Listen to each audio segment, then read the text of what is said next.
Owino, Ramogi TV, Nairobi.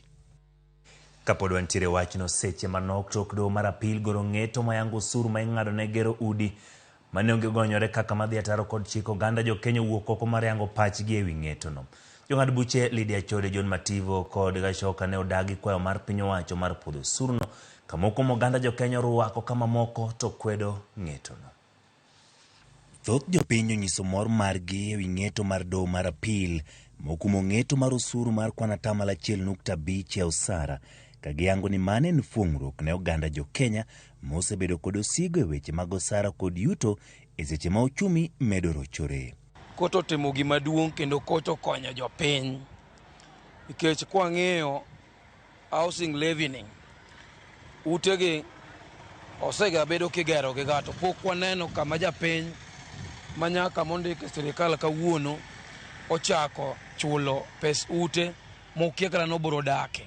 Sirikal dadiyo jopiny mok ber, kech igero ni ot ming'eyo mok ing'eyo kuma utego idhi dake kata iboluongi ni dage tich adi. Koro wan wa support court mondo court ochung'a motegno. Gik moko kaka ot mane igero michuno godo jino nonego bed ni en gima jo cooperative society mane timo, to mana ne jogo mane chunygi oyie mar mondo mi otimnegi no onego bed ni kete ga chune. Iko sawa juu sahi ile kitu yenye watu wanaangalia sahi ni ile kitu yenye itasaidia hao. Wengi wetu sana hatutaki hata watujengee nyumba, tunataka vitu ya kujijengea mwenyewe. Komachielo, moko moganda onyiso ng'ur margi ewi ng'etono ka giyango ni okang' mar doho chungo chenrono duoko piny Kenya chien. Kaluwore ni thoth oganda maonge tije ne oyudo kuonde gago, bende giyango ni chenrogo ne obiro e kinde makare manok mar tije okwako Kenya.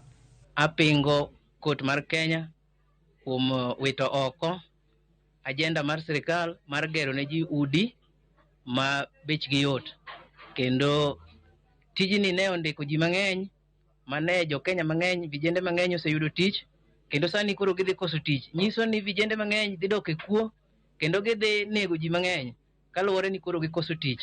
Koro apil kendo akwayo sirikal ni mondo giduok kese kot e doho mar Kenya mondo mi odogo non wachno maber, mondo mi Jo-Kenya oyud haki. Kuko pigo kubwa sana kwa serikali kwa sababu jambo hili lilikuwa limeajiri watu wengi.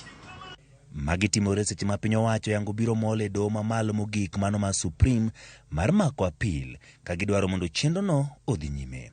Ewi wachno, oganda Jo-Kenya oyango to margi e chenro mar apilno ka gilero ratiro mar mako apil e seche ma moko dwaro mondo piny owacho oyang chenro mar duoko omenda ne jopiny.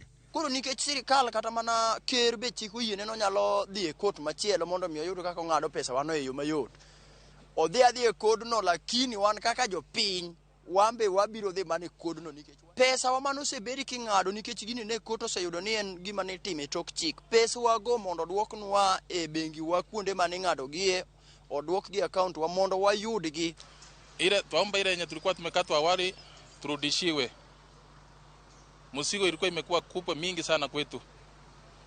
Nanda kuangalia siribu napata siribu hakuna kitu. Maduong' modong' en rito ka piny owacho biro mole doho mamalo ma Supreme kendo mako apil ewi ng'etono ka oganda Jo-Kenya pod biro rito gi liyo ng'eto mar doho e osuruno mosekelo liet kod twak makoni kod kocha e dho josiasa kod kidienje mopogore opogore.